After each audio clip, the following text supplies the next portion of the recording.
Hi అండి. నమస్తే. కైలాస నగరం మూడవ భాగం. హిమాలయాల్లో ఓ మారుమూల ప్రాంతం. సిక్కిం బోర్డర్ దాటి 3 రోజులు గడిచాయి. ఇప్పటికి దాదాపు 60 మైళ్ళ దూరం వచ్చాం అక్కడి నుండి. సాయంత్రం 6 వర్షాకాలం కావడం వల్ల ఆకాశం మేఘావృతమై ఉంది. అప్పుడే చీకటి పడింది. ఆ రోజుకి ప్రయాణం మాని క్యాంపు వేశాము. అడవి ప్రాంతం. ఓ కొండవాలున పెద్ద పెద్ద చెట్ల మధ్య ప్రదేశంలో 2 టెంట్లు వేశాము. ఓ టెంట్లో నేను, డాయిగ్, శంఖ, ముల్లరీలు, మరో టెంట్లో గాడ్సన్, సాటో, డాక్టర్ మిత్ర, మౌని ఉండాలని నిశ్చయించాము. సాటో పారాఫిన్ గ్యాస్ స్టవ్ వెలిగించి కాస్ట్ ఫుడ్ డబ్బాలలోంచి బీన్స్ మటన్ వండుతున్నాడు. 4 రాళ్లు పెట్టి వాటి మధ్య చుట్టుపక్కల ఏరుకొచ్చిన కొమ్మలతో మంట చేసి నిప్పుల మీద పిండితో చేసిన రొట్టెల్ని కాలుస్తున్నాడు డాయిగ్. మేము క్యాంపు వేసిన చోటుకి సమీపంలోనే చిన్న వాటర్ హోల్ ఉంది. కొండరాళ్ల మధ్య నుంచి సన్నగా నీరు పారుతూ ఉందక్కడ. రాతి మీద నుండి సన్నని కాలువల ఎక్కడికో ప్రవహిస్తూ పోతుంది. ఈ పర్వత ప్రాంతాల్లో ఇలాంటి నీటి ఓటలు లెక్కలేనన్నున్నాయి. ఈ పర్వతాల్లో ఈ నీరు ఎక్కడి నుంచి ఊరుతుందో ఎవరూ సరిగా చెప్పలేకపోతున్నారు. ఈ నీటి ఓటలే లేకపోతే ఈ పర్వత ప్రాంతంలో సముద్ర మట్టం నుండి దాదాపు 4-5 వేల ఎత్తున బ్రతికే అనేక జంతువులు, ప్రాణులు, ఆటవీకులు చాలా కాలం క్రితమే మృత్యువుకి బలైపోవడమో లేక పర్వతాలు వదిలి మైదాన ప్రాంతాలకు వచ్చేయటమో జరిగుండేది. అందరి వాటర్ కంటైనర్స్ ఖాళీ అయినాయప్పుడే. టిన్నులు తీసుకుని నేను, గాడ్సన్ ఆ నీటి ఓట దగ్గరకు వెళ్ళాము. పెద్ద బండరాయికి ఉన్న పగుల్లో నుంచి ఊరుతుంది నీరు. బహుశా ఈ పర్వతాల అట్టడుగున భూమి అంతర్భాగంలో రహస్య నది ఏదైనా ప్రవహిస్తూ ఉండి ఉంటుంది. కాసిన నీరు తీసుకుని నోట్లో వేసుకున్నాను. తీయగా, మంచులా చల్లగా ఉన్నాయి. కాసిన నీళ్లతో మొహం కడుక్కుని దోసిలు పట్టి 4-5 గుక్కలు తాగాను. ఇక్కడో కాటేజ్ కట్టుకుని పర్మనెంట్గా ఉండిపోతే బాగుండుననిపిస్తుంది అన్నాడు గాడ్సన్ చిన్నపిల్లాడిలా, మొహాన్ని ఆ ధార కింద పెట్టి తడుపుకుంటూ. అతని ముఖం మీద చెప్పలేని ఆనందం తాండవిస్తుంది. ఇద్దరము కంటైనర్ల నిండా నీళ్లు పట్టాము. ఖాళీ అయిన ఫుడ్ టిన్స్లో నీళ్లు పట్టమని చెప్పి నేను కంటైనర్లను 2 చేతులతో పట్టుకుని క్యాంపు దగ్గరకు తెచ్చాను. నీటి ఓటకి మేం క్యాంపు చేసిన ప్రదేశానికి బహుశా ఓ 100 గజాల దూరం ఉందనుకుంటాను. నేను కంటైనర్లు కింద పెడుతూ ఉండగా కీచుమని చెట్ల చాటు నుంచి గాడ్సన్ అరుపు వినిపించింది. విశాల్, శంఖ, క్విక్ అరుస్తున్నాడు గాడ్సన్. నేను చట్టుక్కున టెంట్లోకి వెళ్ళి ఓ కార్బైన్ తీసుకుని బయటకొచ్చేటప్పటికే శంఖ, సాటోలు నీటి ఓట దగ్గరకు పరిగెత్తడం కనిపించింది. నేను వారి వెనకే పరిగెత్తాను. గాడ్సన్ నీటి ఓట ఉన్న బండరాయిపైన ఎక్కి ఆ వెనక వైపుకు చూపెడుతూ చేతులు ఊపుతూ శంఖతో ఏదో చెబుతున్నాడు. మసక వెలుగులో మా ఆకారాలు కనిపించకుండా ఉన్నాయి. వాట్స్ ద మ్యాటర్ అన్నాను నేను చకచక బండ మీదకి ఎక్కుతూ.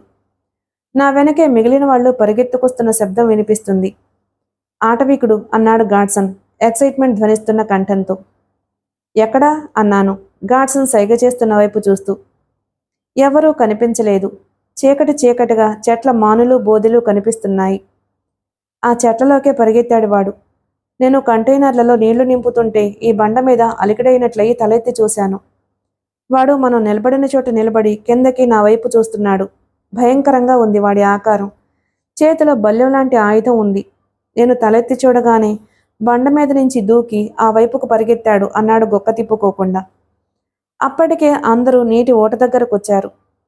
What the hell going on అన్నాడు ముల్లరి అందరికన్నా వెనక వస్తూ. చోంగా జాతి వాళ్ళై ఉంటారు. చాలా స్నేహశీలురు, సాధారణంగా ఎవరి జోలికి రారు అన్నాడు శంఖ గాడ్సన్ వర్ణన విన్న తరువాత. లెటస్ గో బ్యాక్ అన్నాను విసుగ్గా బండ మీద నుంచి కిందకి దిగి గూడారం వైపు నడుస్తూ.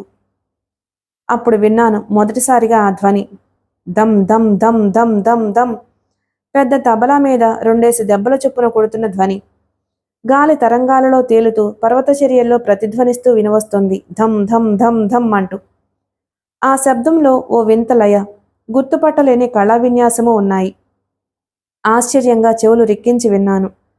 చుట్టూ ఉన్న ప్రతి పర్వతంలో ఆ ధ్వని ప్రతిధ్వనించటం వల్ల ఏ వైపు నుండి వస్తుందో స్పష్టంగా తెలియటం లేదు. చొంగాగూడెం ఈ ప్రాంతాలకు దగ్గరలో ఎక్కడో ఉన్నట్టుంది అన్నాడు మౌని. ఏమిటా ధ్వని అన్నాను. నా అలాగే మిగతా వారు ఆ ధ్వని ఎటువైపు నుంచి వస్తుందో గుర్తుపట్టడానికి ప్రయత్నం చేస్తున్నారు. బహుశా ఈ రాత్రికి చొంగాగూడెంలో ఏదో జాతర ఉండుంటుంది. గూడెంలో వాళ్లను ఆహ్వానించడానికి పెద్ద పెద్ద డ్రమ్ములు మోగిస్తారు అన్నాడు శంఖ. క్షణానికి ఆ డ్రమ్ముల మోత ఎక్కువ అవుతున్నట్లు అనిపిస్తుంది. Very irritating. ప్రియేటివ్ కల్చర్స్లో ఆచారాలు అలవాట్లు గమ్మత్తుగా ఉంటాయి అన్నాడు డాక్టర్ మిత్ర. వాళ్ళు మన మీద ఏం దాడి చేయబోవడం లేదు కదా? అనుమానంగా అడిగాడు గాడ్సన్. డోంట్ వరీ సాబ్. ఈ చోంగా జాతి వాళ్ళు చాలా సాధు స్వభావులు. అనవసరంగా ఒకరి జోలికి పోరు. రాత్రికి వాళ్ళ జాతర అయిపోయే వరకు ఈ డప్పుల శబ్దాలు తప్పవు అన్నాడు శంఖ నవ్వుతూ. మెల్లమెల్లగా ఆ డప్పుల శబ్దానికి అలవాటు పడిపోయాము. అప్పటి వరకు కొండవారిన పచ్చిక ఉన్న ప్రదేశంలో మేతకు వదిలిన గుర్రాల్ని నీటి ఓట దగ్గర నీరు తాగించి చెట్లకు కట్టేశాము. తరువాత అందరమూ కూర్చుని డాయిగు కాల్చిన రొట్టెలు, బీన్స్ సూపు, మాంసంతో వండిన కూరతో భోజనం చేశాము. గాడ్సన్ ఓ విస్కీ బాటిల్ ఓపెన్ చేసి చిన్న ఔన్స్ గ్లాసులో సగానికి చొప్పున అందరికీ పోసిచ్చాడు. ముల్లరి తనకిచ్చింది నోట్లో పోసుకుని ఒక గుక్కలో మింగి మళ్ళీ గ్లాసును ముందుకు చాపాడు. Sorry Mullari, no more. తప్పతగడానికి కాదిది. ప్రయాణంలో అలసట చెందిన ఒంటికి కాస్త నొప్పులు తగ్గేలా చేయడానికి అన్నాడు గాడ్సన్ సీసా మూత బిగిస్తూ. Cut that crawl man. 4 రోజుల నుంచి గొంతారి చేస్తున్నాను, మరి కాస్త పోయి అన్నాడు ముల్లరి కోపంగా. హఠాత్తుగా డప్పుల మూతలో ఏదో తేడా వచ్చినట్లు అనిపించింది. నేనే కాదు, అందరూ ఆ మార్పు గమనించారనుకుంటాను. నిశ్శబ్దంగా ఒకరి ముఖాలు ఒకరు చూసుకున్నారు. ఈసారి మొదటి నుంచి మోగుతున్న డ్రమ్ము ధ్వనితో పాటు మాకు దగ్గరగా నీటి ఓట ఉన్న ప్రాంతం నుంచి వేరే డప్పుల ధ్వని వినిపించసాగింది. అందరం ఆశ్చర్యంగా అటువైపు తిరిగాము. శంఖ లేచి నిలబడి ఆ వైపుకు చూశాడు. అతని ముఖం మీద మా ముందు వెలుగుతున్న 15 క్యాండిల్స్ బ్యాటరీ బల్బు వెలుతుల్లో ఆశ్చర్యం స్పష్టంగా కనిపిస్తుంది. డప్పుల చప్పుడు మరింత దగ్గరైంది. హే లుక్ దేర్ అరిచాడు గాడ్సన్ పక్కనే ఉన్న మెషిన్ పిస్టల్ అందుకుంటూ. తొందరపడి ఏమీ చేయకండి అన్నాడు మౌని వారిస్తున్నట్టు. అందరమూ లేచి నిలబడి కళ్ళార్పకుండా అటే చూడసాగాము. డప్పుల ధ్వనికి గుర్రాలు లేచి నిలబడి పెద్దగా సకిలించాయి. దూరంగా నీటి ఊట ఉన్నవైపు చెట్ల మధ్య కాగడాల వెలుతురు కనిపించింది. అవి కదులుతున్న పద్ధతిని బట్టి వాళ్ళు మా వైపే వస్తున్నట్టు స్పష్టమైంది. నేను, డాయిగ్ చెరకు కార్బైన్, ముల్లరి ఓ మిషన్ పిస్టలు తీసుకున్నాము. కాగడాలు మరింత దగ్గర పడ్డాయి. కాగడాల వెలుతురులో వాటిని పట్టుకున్న వాళ్ల పసుపచ్చని ముఖాలు కనిపిస్తున్నాయి. స్ప్రెడ్ అరిచాడు గాడ్సన్ ఓ చెట్టు చాటుకి పరిగెత్తుతూ. నేను, డాయిగ్ ఓ బండరాతి చాటుకు వెళ్ళాము. సాటో ఎటు వెళ్ళాడో కనిపించలేదు. ముల్లరి గుర్రాలు కట్టేసిన చెట్ల మధ్యకు పరిగెత్తాడు. డాక్టర్ మిత్ర హడావిడిగా గుడారాల వెనక వైపుకు నడిచాడు. శంఖ, మౌనీలు మాత్రం గుడారాల ముందు అలాగే నిలబడి ఉన్నారు. ఈజీ ఫ్రెండ్స్, తొందరపడి ఏమీ చేయకండి అంటున్నాడు మౌని మా కంగారులో అర్థం లేదు అనిపించే స్వరంతో. కాగడాల వెలుతురు మరింత దగ్గర పడింది. ఊపిరి బిగబట్టి చూస్తున్నాను ఏం జరగబోతుందో అని. చెట్ల చాటు నుంచి మొదటి కాగడ బయటపడింది. 1, 2, 3, 4 మొత్తం 4 వాళ్ళు. ముందు ఒకడు చేతిలో బల్లెం లాంటి ఆయుధంతో నడుస్తున్నాడు. దాదాపు 5.5 అడుగులు ఉన్నాడు. అందమైన ముఖం, మొలక అడ్డంగా ఓ నారబట్ట తప్ప ఒంటి మీద మరే ఆచ్ఛాదన లేదు. అయితే ముఖం మీద ఒంటి నిండా చిత్రమైన అలంకరణలు తెల్ల రంగుతో చేసుకోవడం వల్ల కాస్త భయంకరంగా కనిపిస్తున్నారు. వాడి పక్కనే వాడికన్నా కాస్త తక్కువగా ఉన్నారు. ఓ చేతిలో బల్లెం, మరే చేతిలో కాగడాలు పట్టుకుని ఉన్నారు ఇద్దరు. వాళ్ళ ముగ్గురికి వెనకాల మరొకడు మెడలో వేళ్లాడదీసుకున్న డ్రమ్ము మీద 2 కర్ర ముక్కలతో అదే పనిగా బాదుతున్నాడు. వాళ్ళ నలుగురిలో పొడుగ్గా ఉన్నవాడు నడు ముందుకు వంచి చేతిలో బల్లెంతో 2 సార్లు నేల మీద కొట్టాడు. నవ్వుతూ తల ఊపాడు శంఖ. నన్ను చూడగానే మళ్ళీ అలాగే చేశాడు వాడు. బహుశా మర్యాద సూచకమైన సంజ్ఞ అయి ఉంటుందని నేను నవ్వుతూ తల ఊపాను. వాడేదో అన్నాడు. నేను శంఖ వైపు చూశాను. వాళ్ళ నాయకుడు మనల్ని గూడానికి రమ్మని ఆహ్వానిస్తున్నాడట అన్నాడు శంఖ. నేను ఆశ్చర్యంగా చూశాను. మిగిలిన వాళ్లు కూడా దాక్కున్న ప్రదేశాల్లోంచి కలుగుల్లోంచి ఎలుకల్లా బయటకొచ్చి మా పక్కన చేరారు. మెడలో డప్పు వేళ్లాడదీసుకున్నవాడు నోట్లో నుంచి ఏదో మైనం ముద్దలాంటిది బయటకు తీసి డప్పు మీద రుద్దుతున్నాడు. ఎక్కడట వాళ్ల గూడెం? ఎంత దూరంలో ఉంది అడిగాను. శంఖ నా ప్రశ్నను తర్జుమా చేసి చెప్పాడు వాళ్ళకి. దానికి వాడు సమాధానంగా వెనక్కి తిరిగి వేలుతో వాడు వచ్చిన దిశ చూపించాడు. నేను మిగిలిన వాళ్ళందరికీ విషయం తెలియచేశాను. ఎందుకు? ఇదో ట్రిక్కు కాదు కదా. అందరూ ఒకేసారి రకరకాల ప్రశ్నలు, సందేహాలు వెలిపుచ్చటం మొదలుపెట్టారు. వాడు మళ్ళీ ఏదో అన్నాడు. మన కోసం అన్నీ సిద్ధం చేశారట, బయలుదేరమంటున్నాడు అన్నాడు శంఖ. నేను మిగిలిన వాళ్ళ కేసి చూశాను. సాధారణంగా ఈ కొండజాతుల వాళ్ళు నాగరికులతో కలవరు. బహుశా సరిహద్దుకు దగ్గరలో ఉండడం వల్ల నాగరిక ప్రపంచంతో అప్పుడు స్నేహం ఏర్పడుంటుంది. వాళ్ళ ఆహ్వానాన్ని తిరస్కరిస్తే అది అవమానంగా భావిస్తారు అన్నాడు మౌని. కానీ వెళితే ఏమీ ప్రమాదం ఉండదు కదా అన్నాడు గాడ్సన్. ఈ జాతి వాళ్ళు స్వతహాగా సాధువులు. సాధారణంగా యుద్ధాలు చేయరు. బహుశా ఇందాక మనల్ని నీటి ఓట దగ్గర చూసిన వ్యక్తి వాళ్ళ నాయకుడికి తెలియజేస్తే ఎలాగూ జాతర జరుగుతోంది కదా అని ఆహ్వానించుంటారు. వీళ్ళ జాతరకు ఏ అతిథి వచ్చినా చివరికి శత్రువు వచ్చినా తిరస్కరించరు అన్నాడు శంఖ. దెన్ లెటస్ గో అన్నాడు గాడ్సన్ ఉత్సాహంగా. Oh, the hell with the barbarians, నేను రాను అన్నాడు ముల్లరీ చికాగ్గా. చివరికి డాయిగ్నే సాటోని ముల్లరీతో పాటు గుడారాలకు కాపలాగా ఉంచి మిగిలిన 5గురుము వాళ్ల వెంట బయలుదేరాము. 2 అడుగులు వేసి గాడ్సన్ వెనక్కి తిరిగి గుడారంలోకి పరిగెత్తాడు. 2 నిమిషాల తర్వాత ఒక లాంగ్ కోట్ లోపలి జేబులో ఏదో దాస్తూ బయటకొచ్చాడు. లెట్స్ గో అన్నాడు శంఖ. చొరవగా గూడెంకేసి బయలుదేరాము. మేము క్యాంప్ వేసిన ప్రదేశానికి ఓ మైలు దూరంలో ఉంది చొంగా జాతి గూడెం. చీకట్లో కాగడాల వెలుతురులో చెట్ల మధ్య నుంచి దాదాపు అరగంట నడిస్తే గానీ గూడెం కనిపించలేదు మాకు. మేము క్యాంప్ వేసిన కొండ అవతలి భాగంలో ఉన్న లోయలో ఉంది ఆ గూడెం. కొండ మీద నుంచి కిందకి దిగుతుంటే కొండ వాలు మీద వరుసగా ఉన్న గుండ్రటి గుడిసెలు, వాటి ముందు వెలుగుతున్న కాగడాలు కనిపిస్తున్నాయి. ధమ్ ధమ్ ధమ్ అన్న డ్రమ్ము ధ్వని చెవులు పగిలేలా వినిపిస్తుంది. టైం చూసుకున్నాను నేను. రాత్రి 8 కావస్తుంది. ఏదో రకంగా అర్ధరాత్రి లోపు ఎక్కడి నుంచి బయటపడి క్యాంపుకి తిరిగి వెళ్ళిపోవాలి అని నిశ్చయించుకున్నాను మనసులోనే. తిరిగి ఉదయమే బయలుదేరి ముందుకు సాగిపోవాలి. లోయలో గూడానికి ఎదురుగా చెట్లన్నీ నరికి సమపట్టంగా చేసిన గుండ్రటి ప్రదేశం ఉంది. పెద్ద పెద్ద దొంగలను అంటించి చేసిన ఎర్రటి మంట ఆ మైదానం మధ్యలో ఉంది. అప్పటికే ఆ గూడెంలో జనం, ఆడ మగ పిల్లలు చాలామంది మంటకు ఎడంగా మైదానం చుట్టూ కూర్చుని ఉన్నారు. మైదానం చుట్టూ దివిటీలు వెలుగుతున్నాయి. మేము కొండ దిగి ఆ మైదానం ప్రవేశించగానే ఎవరో కనిపెట్టుకుని సిగ్నల్స్ ఇచ్చినట్టు ఆ పెద్ద డ్రమ్ము కొట్టడం ఆపేశారు. ఒక్కసారి ఆ ప్రాంతమంతా నిశ్శబ్దం ఆవరించింది. డ్రమ్ము శబ్దంతో పాటు పిల్లలు పెద్దలు మాట్లాడడం ఆపేసి నిశ్శబ్దంగా లేచి నిలబడ్డారు. ఆశ్చర్యంగా చుట్టూ చూశాను నేను. మైదానానికి ఎడంగా కాస్త పెద్దగా ఉన్న గుడిసెలో ఉంది ఓ చొంగ బయటకొచ్చాడు. నేను అతన్ని పరీక్షగా చూశాను. దివిటీల వెలుతురులో పసుపుగా నునుపుగా ఒళ్ళంతా నూనె రాసినట్టు మెరుస్తుంది అతని శరీరం. మొల చుట్టూ పెద్ద జంతు చర్మం వేళ్లాడుతుంది. మెడలో కుంకుడుకాయలంత గింజలతో చేసిన పెద్ద దంట వ్రేలాడుతుంది. వంపులు తిరిగిన అతని జబ్బ కండల మీద తెల్ల రంగుతో వేసుకున్న వంకరటెంకర గీతలున్నాయి.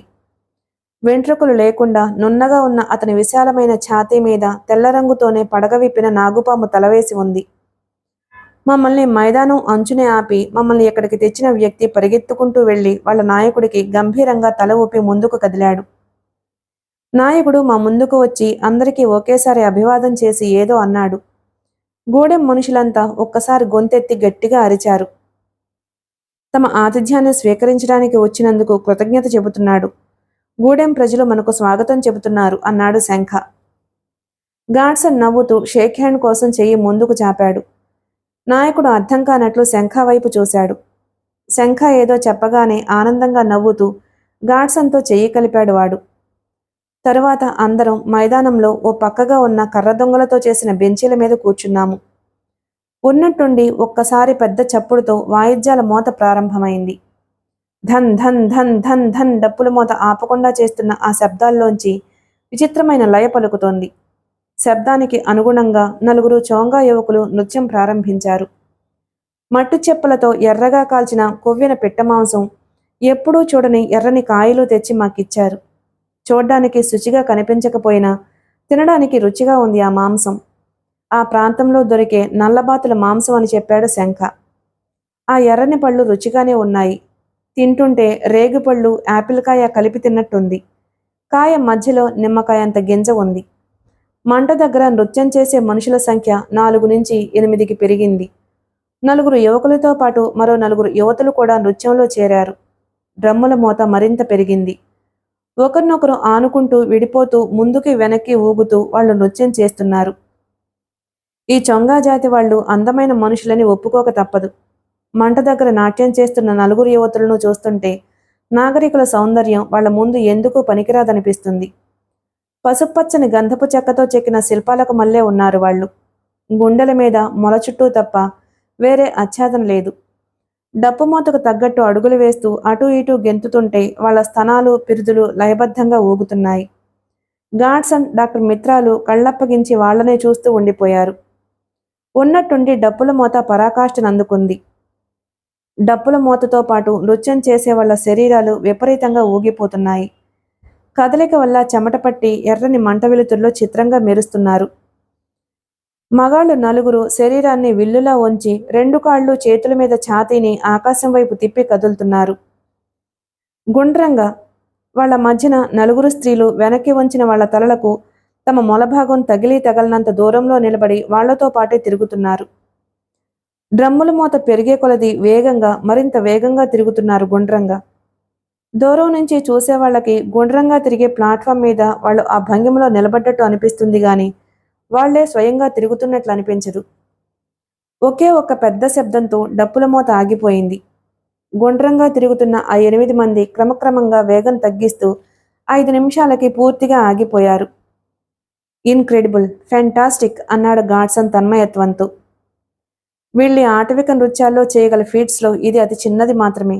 రాత్రి గడిచే కొలది ఈ నృత్యాలలో ఆకర్షణకు మనకు పిచ్చెక్కిపోతుంది అన్నాడు శంఖ. సన్నగా వేణువు వాయిస్తున్న ధ్వని రాసాగింది. చూస్తూ ఉండగానే నలుగురు దాదాపు గజం పొడవున్న గడకర్రల్లాంటి వాయిద్యాల్ని ఊదుతూ డ్రమ్ములు వాయించేవాడి పక్కకొచ్చారు. వేణునాదంతో పాటు మెల్లగా వినిపించినట్టు డప్పుదరువు వినిపిస్తుంది. పెద్ద తోలుతిత్తులో నుంచి నల్లటి ద్రవమేదో మట్టి చెప్పుల్లోకి పోసి మాకందించారు చొంగా నాయకుడు. నేను శంఖ వైపు ప్రశ్నార్థకంగా చూశాను. చొరా, అది వెదురు బియ్యం, తేనె, పప్పి ఆకులు, మరికొన్ని వేర్లు కలిపి తయారు చేస్తారు. Highly toxic. ఎక్కువ తాగకండి. అలవాటు లేకపోతే స్పృహ తప్పి పడిపోతారు అన్నాడు శంఖ. నేను గాడ్సన్ వంక చూశాను. అతను కుడి చేతి చూపుడు వేలు ఆ ద్రవంలో ముంచి నోట్లో పెట్టుకుని రుచి చూస్తున్నాడు. కాస్త చప్పరించి నవ్వాడు నా వైపు చూసి. వెరీ స్వీట్ అన్నాడు. నేను ఓ గుక్క తాగాను. తీయగా పంచదార పానకంలా ఉంది. మెల్లమెల్లగా వేణునాదము దానితో పాటు డప్పుల శబ్దము పెరిగాయి. ఓ చొంగ ఓ తోలుతిత్తిలో నుంచి ఏదో ద్రవం మైదానం మధ్య ఉన్న మంటలో పోశాడు.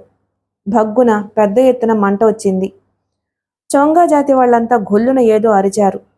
పెద్దగా వచ్చిన మంట గప్పున ఆరిపోయింది. క్షణం మేమున్న ప్రదేశం చీకటైంది. నేను శంఖ కోసం చుట్టూ చూశాను.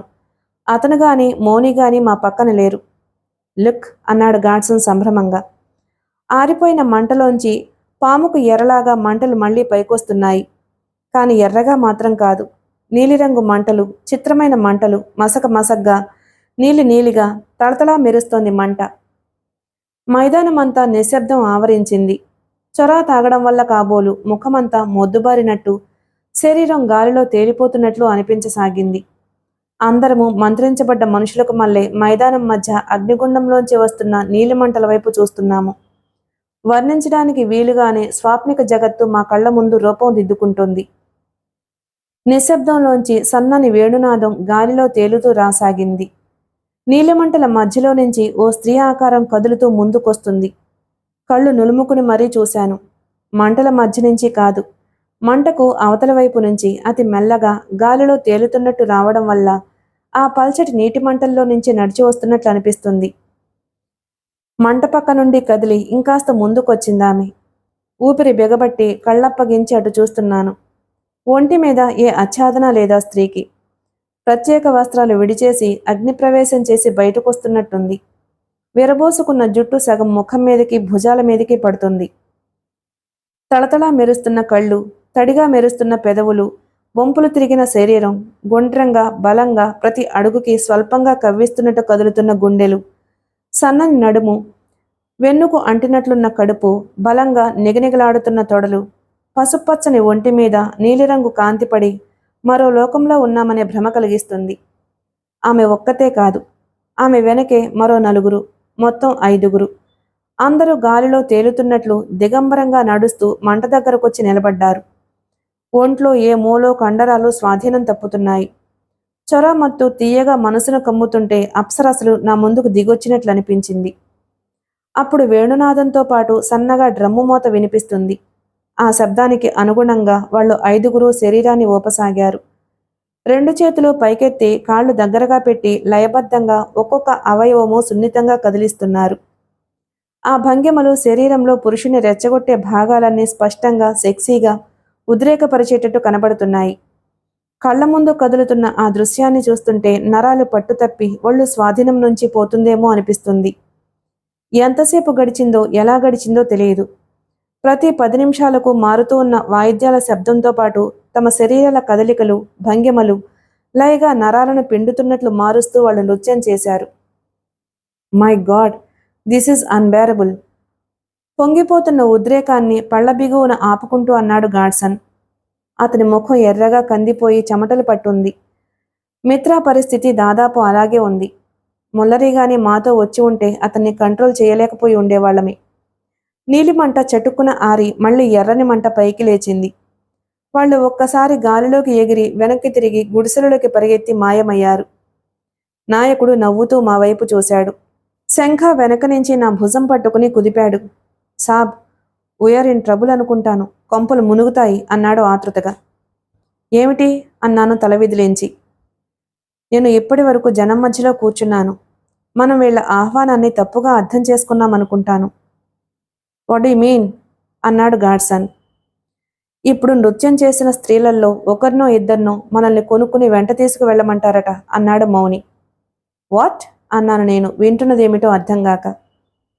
అదే నిజమైతే I will do it with pleasure అన్నాడు గాడ్సన్ డ్రీమీగా. ఓ, బీ సీరియస్ గాడ్సన్ అన్నాను విసుగ్గా. మళ్ళీ శంఖ వైపు తిరిగి ఆ స్త్రీలని కొనడమేమిటి అన్నాను, విషయాన్ని పూర్తిగా చెప్పమన్న స్వరంతో. ప్రతి సంవత్సరం చొంగా జాతి వాళ్లు తమ జాతి స్త్రీలలో కొందరిని మిగిలిన జాతుల వాళ్లకు, దేశాల వారికు అంపకం చేయటం వీళ్ళ ఆచారమట. అలా తమ జాతి నుంచి స్త్రీని బయటకు పంపినప్పుడు వాళ్ళను తీసుకువెళ్లే వాళ్ళు కృతజ్ఞతా సూచకంగా ఏమైనా బహుమతులు ఇవ్వడం సాంప్రదాయం. యుగ యుగాలుగా ఈ ఆచారం కొద్ది కొద్ది మార్పులతో ప్రతి సంవత్సరం తప్పనిసరిగా ఈ జాతి స్త్రీలను కొందరిని బయటవారికి అమ్మే ఆచారంగా మారింది. ప్రతి సంవత్సరం వర్ష ఋతువు ప్రారంభంలో ఏదో ఒకరోజు ఈ అంపకాలు జరుగుతాయట. గత 4-5 ఏళ్లుగా నాగరికులు కొంతమంది వచ్చి బంగారము, చిత్రమైన వస్తువులు మొదలైనవి ఇచ్చి ఈ చొంగా కన్యల్ని కొనుక్కుపోతున్నారట. మనం వీళ్ల గూడానికి దగ్గరగా క్యాంపు వేయటం చూసి ఈ స్త్రీలను కొనుక్కు వెళ్ళడానికి వచ్చిన వాళ్ళమనుకుని మన కోసం ఈ ప్రదర్శన ఏర్పాట్లు చేశారు. ఆ నృత్యం చేసిన వాళ్లల్లో కొందరిని మనం తీసుకువెళ్ళకపోతే వాళ్ళు చాలా అఫెండ్ అవుతారు. బహుశా ప్రాణాలు తీస్తామని బెదిరిస్తారేమో కూడా అన్నాడు శంఖ వివరంగా. మై గాడ్, ఎంత పొరపాటు జరిగింది అన్నాడు డాక్టర్ మిత్రా భయంగా. జరిగిన పొరపాటుని వాళ్లకు అర్థమయ్యేలా చెప్పలేవా అన్నాను నేను టిబెటన్ల వైపు చూస్తూ. ఈ ఆటవీకులు విచిత్ర మనస్కులు. వాళ్ళ అభిప్రాయాలు, ఆచారాలు వాళ్లవే గాని మన మాటను అర్థం చేసుకోరు, వినరు. వాళ్లకు నచ్చని విషయాన్ని ఎక్కువసేపు చెబితే తిరగబడతారు అన్నాడు శంఖ వర్రీడ్గా. చొంగా నాయకుడు మా మధ్యలోకి నవ్వుతూ వచ్చి ఏదో అన్నాడు. 5గురిలో ఎవరిని ఎంచుకోవాలి అనే సందేహం అనవసరం. తన గూడెంలో ఉన్న కన్నెలలో అందరికన్నా అందమైన వాళ్ళు ఈ 5గురు. కావాలిస్తే 5గురిని తీసుకుపోండి అంటున్నాడు. మనం ఎవరిని సెలెక్ట్ చేసుకోవాలో తెలియక తికమక పడుతున్నామనుకుని అన్నాడు శంఖ. The silly bastard, tell him the truth now అన్నాడు గాడ్సన్ కోపంగా. శంఖ అతని వైపు తిరిగి ఏదో అన్నాడు. నాయకుడి ముఖంలో ఆశ్చర్యం కనిపించింది. మరుక్షణం చిన్నగా నవ్వి గబగబా ఏదో అన్నాడు. ఈ స్త్రీల కోసం మనం రాలేదని చెప్పాను. వాళ్ళు నచ్చకపోతే గూడెంలో ఉన్న మిగతా కన్యలని చూసుకోమంటున్నాడు అన్నాడు శంఖ. నవ్వాలో ఏడవాలో అర్థం కాలేదు. మేము చెబుతున్న ప్రతి విషయాన్ని తన చిన్న ప్రపంచంలో అర్థం చేసుకుంటున్నాడు ఆ కొండజాతి నాయకుడు. No doubt. ఆ 5గురు అప్సరసల్లాంటి స్త్రీలే, సందేహం లేదు. మామూలు పరిస్థితుల్లో అయితే వాళ్ళని మాతో తీసుకువెళ్లి స్వర్గసుఖాలు అనుభవించేవాళ్లమే. కానీ శంఖ, అతనికి నువ్వు విషయాన్ని వివరంగా చెప్పక తప్పదు అన్నాను గట్టిగా. శంఖ మౌనిలు ఇద్దరు నాయకుడికి చెరోవైపు చేరి వాళ్ళ భాషలో ఏదో గబగబా చెప్పడం మొదలుపెట్టారు. క్రమక్రమంగా అతడి ముఖం వివర్ణం అవడం నేను గమనిస్తూనే ఉన్నాను. శంఖ మౌనిలు చెప్పడం అవగానే అతను కోపంతో బుసలు కొట్టాడు. చేతిలోని బల్లెం పైకెత్తి కోపంతో ఏదో అరిచాడు. మనం వాళ్ల కోసం వచ్చినా రాకపోయినా ఆ స్త్రీలని నగ్నంగా చూశాం గనుక వాళ్ళని మనతో తీసుకువెళ్ళక తప్పదంటున్నాడు అన్నాడు మౌని. కనీసం ఒక్క స్త్రీనన్నా తీసుకోకపోతే ఇక్కడి నుంచి ప్రాణాలతో బయటపడమని హెచ్చరిస్తున్నాడు అన్నాడు శంఖ. సరే అలాగే పంపమను. క్యాంపుకు తీసుకువెళ్ళిన తర్వాత ఉదయం వెళ్ళిపోయేటప్పుడు మిశ్రా చేత దానికో మార్ఫియా ఇప్పించి నిద్రపుచ్చి మందారిని మనం పోదాం అన్నాను విసుగ్గా. అలా అయితే ఇంకే, ఆ ఆడదాన్ని మనతో తీసుకువెళ్తున్నందుకు 10 తులాల బంగారం ఇవ్వాలట అతనికి బహుమతిగా అన్నాడు మౌని. This is ridiculous. మన దగ్గర బంగారం ఎక్కడిది? అదే అతనికి చెబుతున్నాను. నా మాట నమ్మడం లేదు. ఆ స్త్రీలు మనకు నచ్చక అబద్ధం చెబుతున్నాం అనుకుంటున్నాడు. అందుకనే కనీసం ఒక్క స్త్రీనన్నా తీసుకుని వెళ్ళమంటున్నాడు. ఎందుకంటే ఓ సంవత్సరంలో అమ్మడానికి ప్రదర్శన చేసిన తర్వాత తిరిగి మరుసటి సంవత్సరం వరకు ప్రదర్శన చేయకూడదట. అందుకని ఈ సంవత్సరం కోట మనం తీసుకోకపోతే కుదరదట అన్నాడు శంఖ మరింత వివరంగా. మై గాడ్, తెలియక వీడి వలలో చిక్కుకున్నాం అన్నాడు గాడ్సన్ బాధగా. అప్పటికే చొంగా వీరులు మా చుట్టూ చక్రబంధంలో నిలబడ్డారు. చొంగా నాయకుడు శంఖతో మళ్ళీ ఏదో అన్నాడు. కనీసం ఒక స్త్రీనన్నా తీసుకుని ఆ 10 తులాల బంగారము ఇవ్వకపోతే మనం ఇక్కడి నుంచి ప్రాణాలతో బయటపడే ఆశ వదులుకోమంటున్నాడు అన్నాడు శంఖ. మై గాడ్, ఎక్కడి నుంచి తెస్తాం ఇప్పుడు బంగారం? కనీసం చటుకున ఆగిపోయాడు గాడ్సన్. అతనికేదో చిత్రమైన ఐడియా వచ్చినట్లయింది. బంగారానికి బదులు వజ్రాలు కావాలేమో కనుక్కో అన్నాడు. అప్పుడు గుర్తుకొచ్చింది నాకు. మేం బయలుదేరే ముందు సిక్కింలో గాడ్సన్ చూపెట్టిన చిన్న వజ్రాల పెట్టే. వజ్రాలా అన్నాడు మౌని ఆశ్చర్యంగా. ఎస్, డైమండ్స్, ప్యూర్ డైమండ్స్ అన్నాడు గాడ్సన్. మౌని నాయకుడితో ఏదో అన్నాడు. నాయకుడు ముందు అర్థం కానట్టు చూశాడు. శంఖ కూడా ఏదో చెప్పాడు. నాయకుడు కాసేపు దీర్ఘంగా ఆలోచించి ఏది అని చెయ్యి చాచాడు. బంగారం బరువుకి తూగే వజ్రాలైతే తీసుకుంటారట అన్నాడు మౌని. వాట్? వజ్రం అంటే ఏమిటనుకుంటున్నాడు? ఒక వజ్రమే వాడు అడిగిన బంగారానికి రెట్టింపు ధర పలుకుతుంది అన్నాడు గాడ్సన్ కోపంగా. గాడ్సన్ సాబ్, వీళ్ళు ఆటవికులు, అనాగరికులు. మన నాగరికత ప్రపంచపు విలువలతో వీళ్లకు సంబంధం లేదు. వీళ్ల దృష్టిలో బంగారం కన్నా ఉత్తమమైన వస్తువు మరొకటి లేదు. మెరిసే రాళ్లను మేము వర్ణించి చెబితే ఒప్పుకుంటున్నాడు. వాడు అడిగినవి ఇచ్చి ప్రాణాలతో బయటపడడం ఉత్తమం అన్నాడు శంఖ. నా దగ్గర లేవవి, సాటో దగ్గరున్నాయి. ఎవరైనా క్యాంపుకు వెళ్లి తీసుకురావాలి అన్నాడు గాడ్సన్.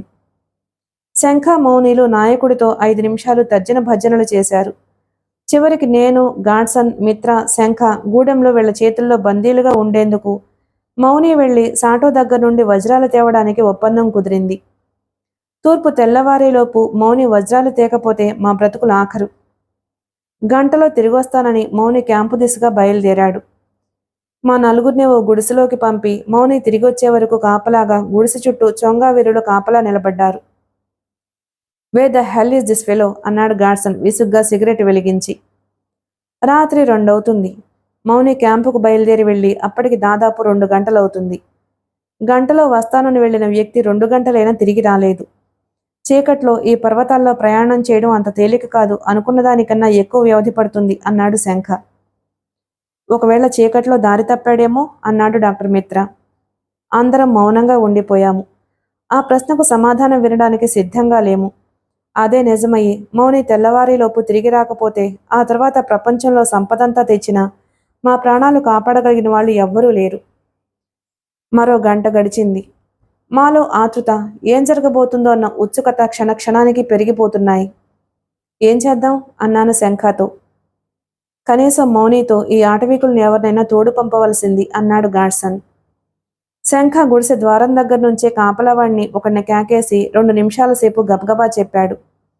ఆ ఆటవికుడు తల ఊపి వాళ్ళ నాయకుడి గుడిసె వైపు పరిగెత్తాడు. మౌని దారి తప్పాడేమో, దారిలో ఏ క్రూరమృగం బారినన్నా పడ్డాడేమో అని మనకు భయంగా ఉందని, అంచేత క్యాంపు దగ్గరకు ఎవరినైనా పంపమని చొంగా నాయకుడికి కబురు చేశాను అన్నాడు శంఖ.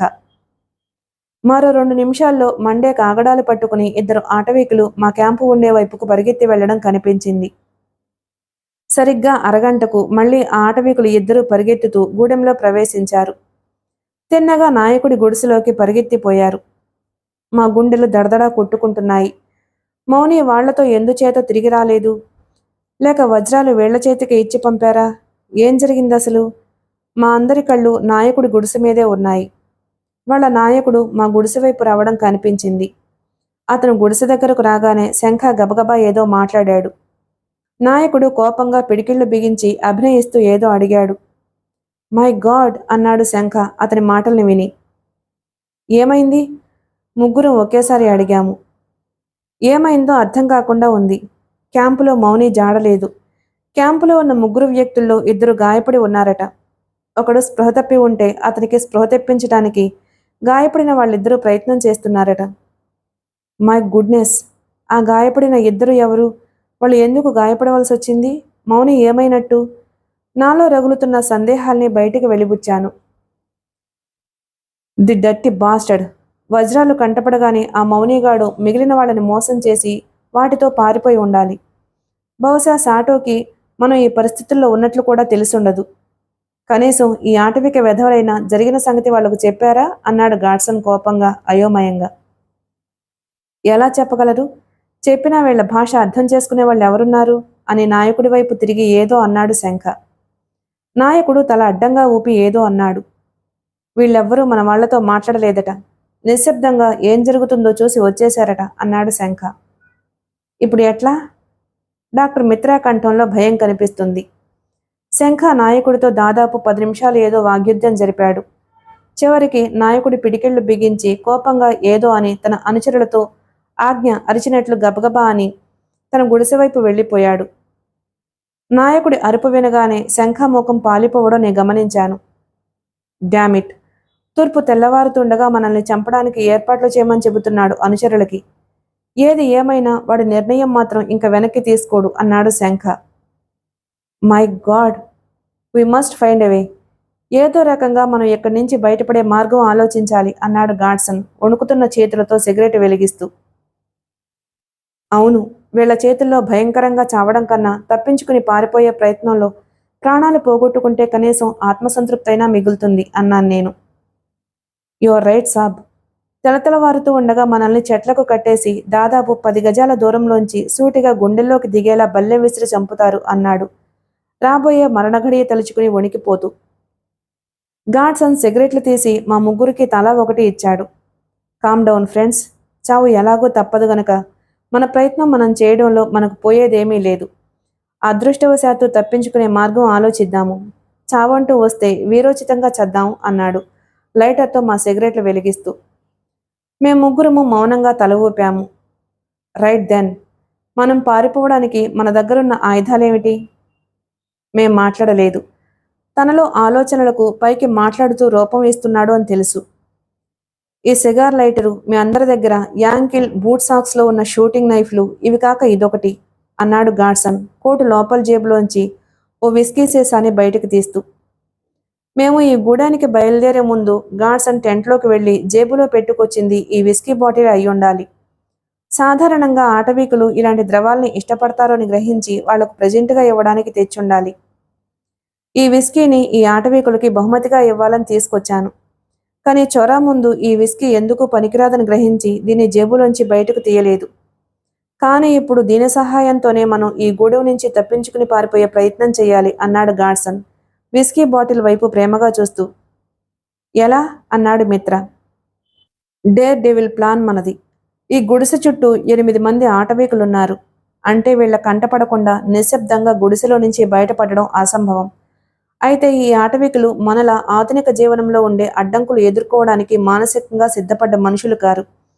హఠాత్ పరిణామాలకు సులువుగా బెదిరి చెల్లాచెదరవుతారు. వీళ్ల ఈ బలహీనత ఆధారంగా మనం తప్పించుకోవాలి అన్నాడు గాడ్సన్ మా అందరి వైపు చిత్రంగా చూస్తూ. మెల్లగా గాడ్సన్ ఆలోచన నాకు అవగతమైంది. మనం ఉన్న ఈ గుడిసె కాకుండా ఈ గూడెంలో ఉన్న ఇళ్లన్నీ ఎండిన ఫైన్ ఆకులతో నిర్మించబడ్డవి. అంటే సులభంగా వేడికి అంటుకుంటాయి అన్నాడు గాడ్సన్. గాడ్సన్ ఆలోచన అందరికీ అర్థమైంది. క్షణం అందరి ముఖాల్లో ఆశ కనబడింది. గాడ్సన్ మా నలుగురు చేతిగుడ్డలు తీసుకుని విస్కీలో తడిపాడు. గుడిసెలో స్పిరిట్ వాసన గుప్పునొచ్చింది. జేబు గుడ్డల్లో 3ంటిని గుడిసెలో 3 వైపులా కప్పుల్లోకి దూర్చాడు. 4వ గుడ్డను సీసా మూతలోంచి లోపలికి తోసి ఓ కొస మాత్రం సీసాలోంచి ఒత్తిలా బయటకు ఉండేటట్లు ఉంచాడు. సీసాని ఓ చేత్తో పట్టుకుని 2వ చేతిలో లైటర్ పట్టుకున్నారు.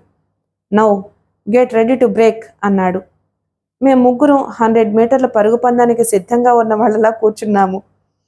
రిమెంబర్, మంటలు పైకి లేవగానే గుడిసెల వెనక వైపుకు పరిగెత్తండి. ఎందుకంటే మంటలు కనిపించగానే అందరూ గుడిసెల మధ్య ఖాళీ స్థలంలోకి వస్తారు. వాళ్ళ మధ్య నుంచి తప్పించుకోవడం కష్టం. అందరూ నా వెనకే రండి అన్నాడు శంఖ. హంటింగ్ నైఫ్స్ చేతిలో పట్టుకోండి అన్నాడు గాడ్సన్ లైటర్ వెలిగిస్తూ. నిమిషంలో విస్కీతో తడిసిన 3 జేబు గుడ్డలు భగ్గున వెలిగాయి. మరో 2 నిమిషాల్లో మేమున్న గుడిసెపైన ఎర్రటి మంటలు లేచాయి. గుడిసె లోపలంతా తెల్లటి పొగ కమ్ముకుంది. బయట కాపలా వాళ్ల కంగారు వర్ణనాతీతం. స్టార్ట్ అరిచాడు గాడ్సన్. రేసుగుర్రాల్లా బయటకు పరిగెత్తాము. అప్పుడే మా గుడిసె మంటలు పక్క గుడిసె మీదకి వ్యాపిస్తున్నాయి. గుడిసె వెనక వైపుకు పరిగెత్తాము. మిగిలిన కథ తరువాయి భాగంలో విందాం. Please like and subscribe my channel. Thank you.